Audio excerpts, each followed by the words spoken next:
Oh my god, how funny would it be if you really did just put a sticker on the corner of the plate and said, I'm gonna change the plates to rental. buy it, That'd be funny. buy the plate. That's cool. I can't wait to the McLaren, you know, doors, man. I like my doors up. Yep. I'd rather have a McLaren with the doors up any day over a Huracan, even though I really do want a Huracan as well. But I just, man, I don't know, it's just that childhood in me just wants those doors to go up.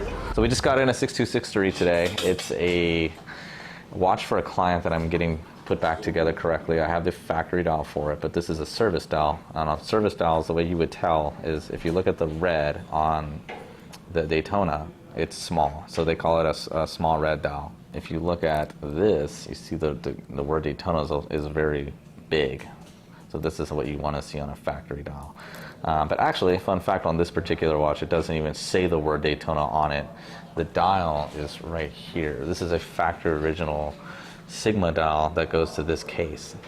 So we're going to try to get this thing back together with correct parts. But I was just on the phone with the guy who sold to me, and I discovered the bezel is not original. So it's going to be very, very tough to explain without having a microscope. But it is not original, which is a $12,000 problem on a vintage Daytona. This is why people in my inner circle should definitely consult with me before going and buying watches on their own, because I would have easily caught that. And they would have saved them $12,000. Because my last bezel I actually sold it for more. I sold it for $13,500, but these parts are just climbing. You can't get them anymore. So there's a lot of Vietnamese fake parts out there that people are slapping on, and then or they're gonna play people for what they are because they think people don't know the difference, but I do. So when these watches come in, and you have buyers out there that are just trying to get into this hobby, and they're buying watches from people that don't understand what they're selling, you get into problems like this. Because a bezel on a vintage 6263, and especially Paul Newman's, can make a big difference. I mean, you're talking $12,000 to $15,000, and it's not just simply about going out and buying one. You have to locate this bezel as well. So it's not easy to find. And there's a lot of people out there, fishing bezels out there, that are not original, or they say they're original and they don't know. They're just kind of going off of what their last guy sold it to them for. So, I mean, original bezels are very, very tough to find. So this is going to be, it's going to be a problem for my client, because he's not going to be happy that the bezel came in and it's not original. So we're going to have to find a bezel. Fun times at TPG. This 6263 and this 6263 are within 6 months apart. So their parts should be more or less the exact same. So if you can get really close-up images of the bezel numbers, we might be able to show the guys out there exactly what I'm talking about when the numbers don't look the same on the bezels.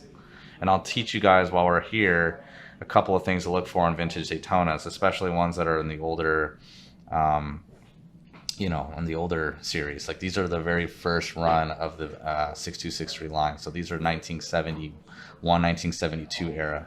3 million serial number. This is a 3.3. This is actually, and I'm sorry, this is a 3.0. This is a 3.3. This is supposed to have what's called a Sigma dial, and I'll show you what that guy's is, but instead it has a small red service dial. So Rolex replaced the dial at some point, but lucky for us, we do happen to have a factory original period correct Sigma dial that came with this watch. So it's gonna, be swapped back in, and then the watch should be back to original as far as the dial goes. Now the bezel, again, it's replaced. This is gonna be a problem. Maybe my client takes a discount and we can get this watch worked down on price, or we have to just send it back. So hopefully we can make this correct, because I love selling these watches to people who want to buy them. Definitely more of a passion sell. Whose computer is this? Mine. What the fuck? This is the back of this computer.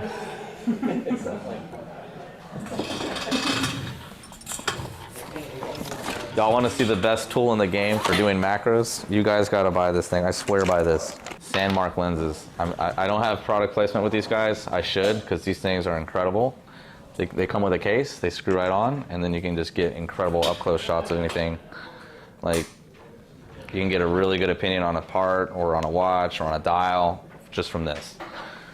I see a lot of people text me pictures of watches that they find out there, and they want to send me pictures, and they send me just like out here with a potato cannon. And every time I try to look at them, I just like, I have no idea. But if they had this and sent me a picture, I would be able to tell you in seconds. Just right off the bat, not even zoomed in, this is what you get. And if I wanted to just zoom in on the dial, I could really get all the details here. I mean, you can just see perfectly. So, you know, here we go. We can actually look at the numbers here. Kind of get an idea. I don't like the 5s. I'm going to show you guys what I'm talking about. Okay, so if you see the 5s, you can see how the tail of the 5 here, they're really hooked, and they're kind of just, you know, and if you look, you can't really see it on camera, but there's a lot of splotchiness in the paint or on the print, and I don't like it personally, because what I'm used to seeing on these vintage Daytonas is the printing is very clear and pronounced, and the numbers are pretty consistent with every single one I've had come through.